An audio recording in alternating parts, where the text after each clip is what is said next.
Welcome back for Action Comics issue 2, but before we get to that, let's just look at a few things I forgot to show in the first issue. So here in the origin of Superman, it says the planet hasn't been named yet. It's not Krypton, it's just a distant planet, and it was destroyed by old age. Okay? So when the baby comes to Earth, it's discovered by a passing motorist and given to an orphanage. So he grows up in an orphanage, not with the Kent family. And then right off the bat, I forgot he was shot at. I missed that the first go around, but he was shot at. And it said the bullet ricochets off of Superman's tough skin. And here on this next page, you can see this is the first time the name Superman is spoken, and it's from the editor of the Daily Star, and he says, "Did you ever hear of Superman? Reports have been streaming in that a fellow with gigantic strength named Superman actually exists." So it doesn't show anywhere in the story where he was named Superman. This is the first time we're seeing it, and this is the first time you get to see Clark, say his own name, Superman. And then again on the next page, so we get to see Superman himself actually say his name, Superman, to someone else. So now the name is spreading. And remember I said this looked like a very fancy place that Clark took Lois to? Well, on the next page, it's interesting. He refers to it as a roadhouse. So of course, when I think of roadhouse, I think of the movie Roadhouse. And you just kind of think of like a dive bar, but that did not look like a dive bar.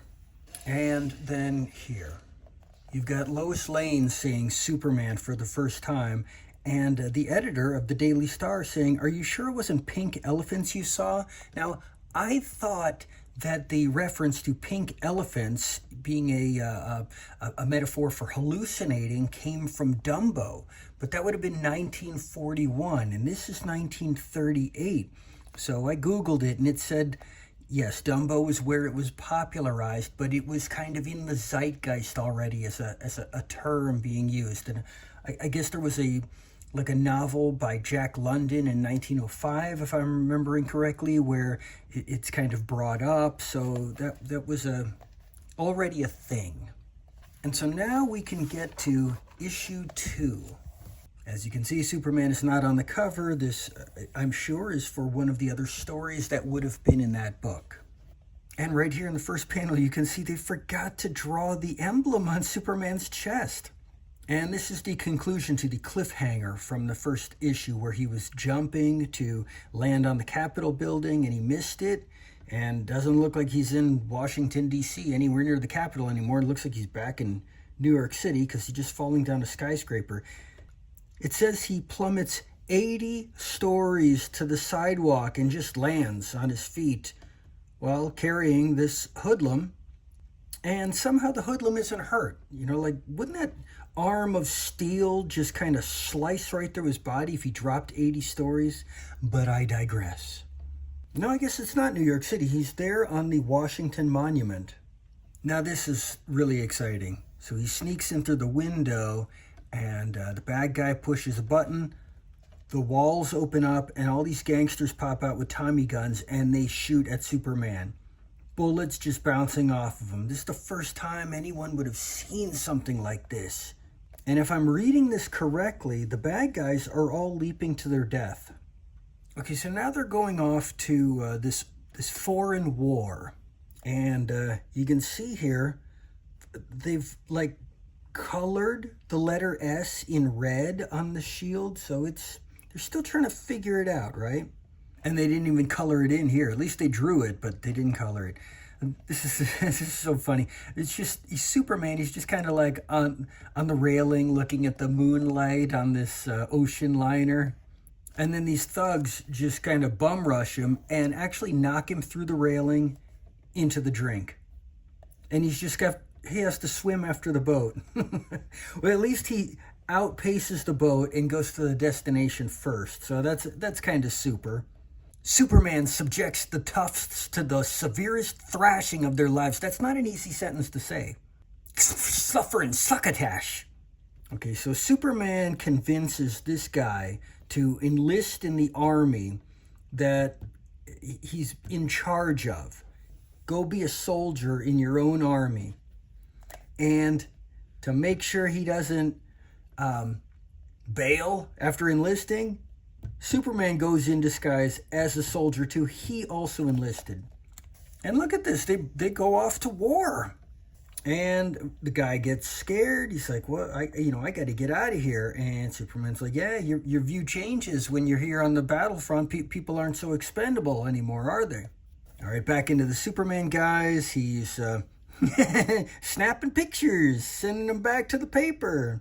So Superman is trying to end this war.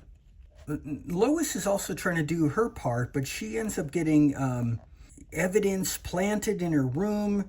She gets arrested. She goes on trial. She's sentenced to death. There's a lot going on in a short amount of time. Superman overhears about her execution, and he goes to save her. I'm just trying to imagine what it would be like to be a kid in the late 30s and seeing this. This would be the first time you'd ever see something like this. This is the most perfect costume design. It's just so amazing. It's so otherworldly.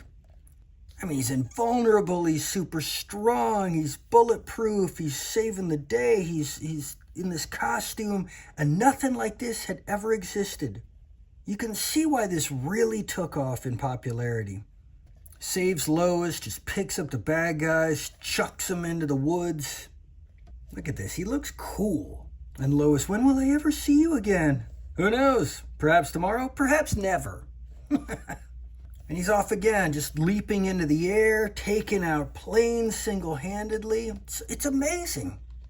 All right, so he gets the leaders of both of the armies together from opposing sides and tells them, just duke it out between the two of you.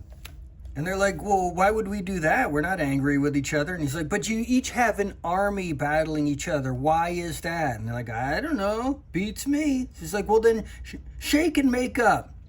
You're just doing it to sell munitions. And they go, yeah, I guess you're right, Soups. And they shake and they make up. The end. Now, they've numbered every frame. I look back at issue 1 and it goes up to right here. You can see 98 panels.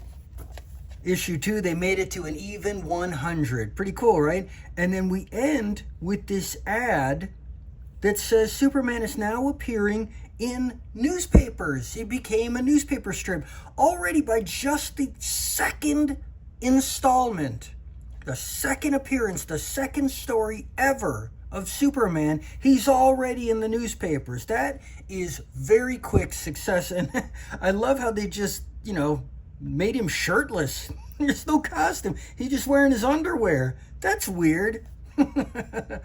All right, well, see you next time for issue 3.